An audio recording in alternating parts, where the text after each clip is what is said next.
Hi, viewers. My name is Upesh Jain, and I'm the founder and host of the Exec Talk channel here in conversation with Dilip Saraf, LinkedIn's top career coach.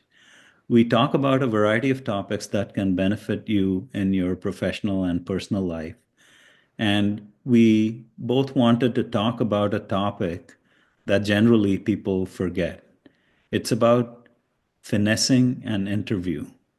So, people, candidates want to show up, be well prepared for an interview, but generally once the interview is over, they forget about finessing an interview.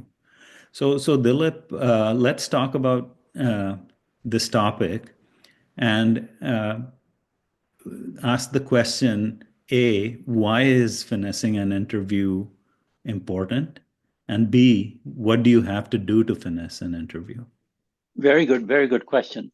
What I find with most clients who come to me, they spend a lot of time doing mock interviews with me, sometimes multiple mock interviews, and they go through this kind of a template of questions. Tell me about yourself, what's your strength, what's your weaknesses, tell me about a time when your peer didn't come through, those kinds of things. Those are very standard questions. And Mhm. they don't reveal that much other than how well they have prepared with those templated answers, I call them, right? Mhm. So they are able to do those well because they go prepared. And they Mhm. come back and tell me, Dilip, I aced it. I answered all the questions and so forth. Then I ask them, tell me something that you didn't do so well. And they say, well, he asked me, one of the interviewers asked me a question about a time when I had failed on a project, and asked me to explain to him why that was a failure. And I kind of got stuck on it, Mhm. and I was not able to navigate through the answer. And I finished the answer by saying, "Oh, we are able to somehow save the project." But I felt very uncomfortable with the way that answer went. Other than that, I did pretty well.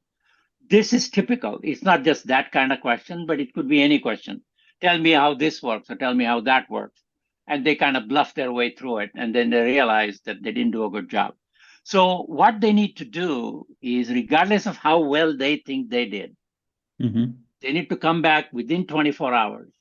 They need to send a thank you note by opening and saying, "Oh, Jim, thank you very much for meeting with me. I learned a lot about you." And the second paragraph immediately is, my answer to that particular question would have been a lot better. And since I left the interview, I reflected on it. And this is the answer I should have given you. And Mhm. here is the right answer because this is what happened. Make it very short, make it Mhm. very brief. And then say, third paragraph, I'm very interested in this job. I hope that you find this answer satisfactory, and I'm able to join your team. You need to say those three things in three very short paragraphs. That shows that you Mhm. care.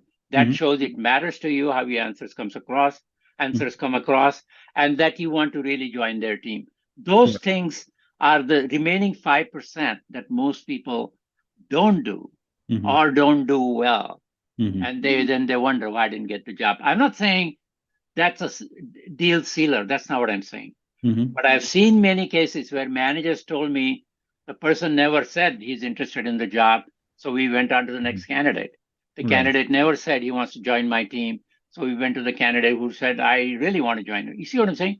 Yeah. Those little things make a difference. Right. And most people don't know how to write, but get some help to get that written by somebody else, or tell them what you want them to write. But that's how you finesse an interview. Right. So what you're saying, Dilip, is it conveys seriousness. It shows the fact that you are still plugged in after the interview, uh, Correct. and are serious about this job. And then I believe that for two equal candidates, this could be a differentiator if one candidate does it and the other doesn't. If they're, Correct. Exactly. It becomes a tipping point. yeah. People Okay. remember that. Yeah. Thanks, Dilip. This was wonderful advice and hope people can take advantage of it. Okay, Next great. time we'll be back with a new topic.